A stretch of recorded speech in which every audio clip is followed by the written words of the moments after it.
tidak? Tidak. Alhamdulillah masuk semua ya. Ya, Bu. Oke.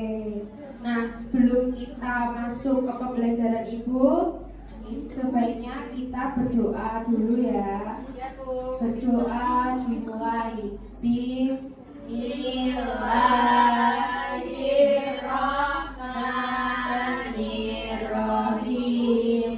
Oke. Nah, sebelum masuk ke materi, Ibu ada tepuk semangat dulu. Ibu akan mencontohkan. Contohnya itu tepuk semangat. Semangat. Gitu ya anak-anak semuanya? Ya, Bu. Oke, 1, 2, 3. Tepuk semangat. Semangat.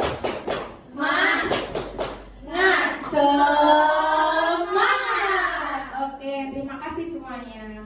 Nah, materi Ibu hari ini akan pembelajaran Bahasa Indonesia kelas 5 ya, yang berjudul teks eksplanasi. Nah, minggu lalu Ibu sudah menerangkan atau menjelaskan materi tentang pantun. Nah, tadi kemarin sudah membahas tentang pelajaran pantun. Sekarang Ibu akan membahas pelajaran tentang teks eksplanasi. Nah, kita masuk ke pembelajarannya. Nah, nanti yang dibahas yaitu pengertian teks eksplanasi, struktur, ciri-ciri, jenis-jenis, dan kaidah kebahasaan. Oke, diperhatikan ya. Nah, untuk tujuan pembelajarannya yaitu kita nanti menjelaskan pengertian teks eksplanasi, kedua mengidentifikasi ciri-ciri teks eksplanasi dan struktur teks eksplanasi. Nah, di sini diperhatikan nanti PPT Ibu, nanti terakhir Ibu akan mengasih soal atau isyarat ya. Nanti dibahas secara kelompok, oke? Ya, Bu. Oke. Nah, untuk yang pertama, teks eksplanasi. Ada yang tahu teks eksplanasi itu apa? Nah, teks eksplanasi yaitu teks yang menjelaskan proses terbentuknya suatu fenomena alam, sosial, dan ilmu pengetahuan. Kedua, struktur teks eksplanasi itu ada 3. Yang pertama, pernyataan umum, urutan sebab akibat, dan interpretasi. Pernyataan umum sendiri itu berisikan pernyataan umum mengenai tentang topik yang akan dijelaskan pada proses-proses terjadinya atau proses keberadaan. Yang kedua itu urutan sebab akibat, itu berisi penjelasan mengenai proses terjadinya fenomena yang akan disajikan secara urut atau bertahap dari awal sampai akhir. Jadinya itu nanti kayak kisah dari cerita yang dahulu kayak gitu, nanti kan ada kisahnya. Nah, yang terakhir interpretasi itu berisi kesimpulan dari topik yang telah disajikan. Selanjutnya tadi isi dari struktur teks eksplanasi. Selanjutnya ciri-ciri teks eksplanasi. Yang pertama, struktur kalimatnya terdiri dari kalimat umum, kalimat penjelas, dan kalimat kesimpulan. Yang kedua yaitu memuat informasi berdasarkan fakta atau faktual. Yang ketiga, hal yang dibahas adalah suatu fenomena yang bersifat keilmuan atau berhubungan dengan ilmu pengetahuan. Guys, kita akan membahas tentang jenis-jenis teks eksplanasi. Itu ada 3 ya anak-anak semuanya. Yang pertama, teks eksplanasi teoritis. Apa sih teks eksplanasi teoritis? Yaitu merupakan salah satu jenis yang menggambarkan atau mengandung spekulasi tentang terjadinya fenomena alam itu. Contohnya fenomena gunung berapi, tsunami, gempa bumi. Yang kedua, teks eksplanasi kausal, di mana teks eksplanasi jenis 1 ini mengandung penjelasan yang menjelaskan tentang sebab dari sesuatunya secara bertahap. Yang terakhir yaitu teks eksplanasi faktorial, teks yang memberikan penjelasan tentang konsekuensi atau dampak yang terjadi dari suatu proses yang ada. Nah, kita bahas tentang kaidah kebahasaan. Kaidah kebahasaan sendiri dari teks eksplanasi itu ada 5. Nah, pintar ya. Yang pertama yaitu terdapat suatu istilah ilmiah.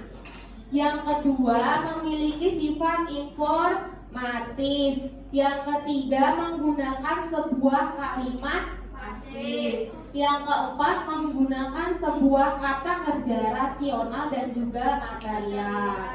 Yang terakhir yaitu menggunakan sebuah konjungsi waktu dan juga kasual. Nah, tadi ada jenis-jenis dari teks eksplanasi, ciri-ciri, strukturnya, sama kaidah kebahasaan ya Nana. Nah, habis ini Ibu akan kasih contoh dari teks eksplanasi yang singkat, yaitu tentang pelangi. Pelangi itu terjadi dari fenomena alam. Oke. Pelangi adalah sebuah fenomena optik dan meteorologi yang berupa warna-warna indah yang sejajar membentuk lengkungan di langit. Pelangi terbentuk karena adanya pembiasan atau pembelongan cahaya matahari. Itu sebabnya bentuk dari pelangi melengkung. Oke. Yang kedua, pelangi hanya dapat dilihat ketika matahari hujan atau kabut muncul dalam waktu yang bersamaan. Cahaya matahari yang melewati tetesan air hujan atau kabut akan mengalami pembiasaan. Akibatnya pelangi memiliki warna-warna yang indah dengan sudut pembelokan yang juga berbeda-beda. Warna pelangi diidentikan dengan berbagai macam warna yang cerah seperti warna merah, kuning, hijau, biru, jingga, dan lainnya. Oleh karena itu, pelangi selalu muncul dengan terlihat seperti setengah lingkaran dengan urutan warna yang indah. Oke, jadi kita sudah pelajari tentang contoh teks eksplanasi ya, sama pengertian dari struktur eksplanasi. Nah, kemudian Ibu akan memberikan tugas kelompok, nanti dikerjakan ya anak-anak sama kelompoknya.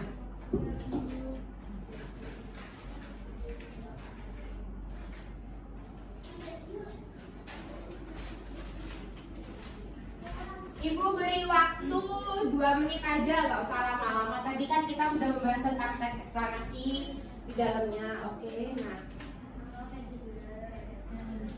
sudah ada yang belum paham? Ibu kasih bocoran sedikit.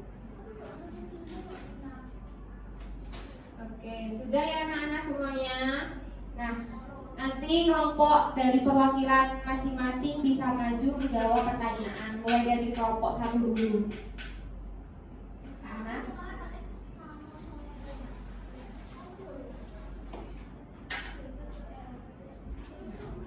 Dibaca nomor 1 sama nomor 3. 1. Apa pengertian dari teks eksplanasi? Teks yang menjelaskan proses terbentuknya suatu fenomena alam, sosial, dan ilmu pengetahuan. Yang kedua, jelaskan struktur teks eksplanasi. 1. Identifikasi fenomena. Yang kedua, urutan sebab akibat atau rangkaian. Yang ketiga, interpretasi. Oke, baik. Terima kasih ya. Tepuk tangannya semua anak-anak. Nah, Ibu akan meminta soal tadi ya. Oke. Nah, kita sudah membahas tadi apa? Teks eksplanasi. Sudah jelas semuanya apa belum? Sudah. Alhamdulillah kalau sudah jelas. Besok materi selanjutnya Ibu akan membahas tentang teks eksposisi. Nanti dipelajari ya anak-anak, teks eksposisinya apa. Oke, terima kasih sebelumnya sudah mengikuti pembelajaran pada pagi hari ini. Sebaiknya kita membaca hamdalah terlebih dahulu untuk sebelum menutup pembelajaran Ibu. Alhamdulillahirabbil alamin. Terima kasih. Wassalamualaikum warahmatullahi wabarakatuh. Waalaikumsalam.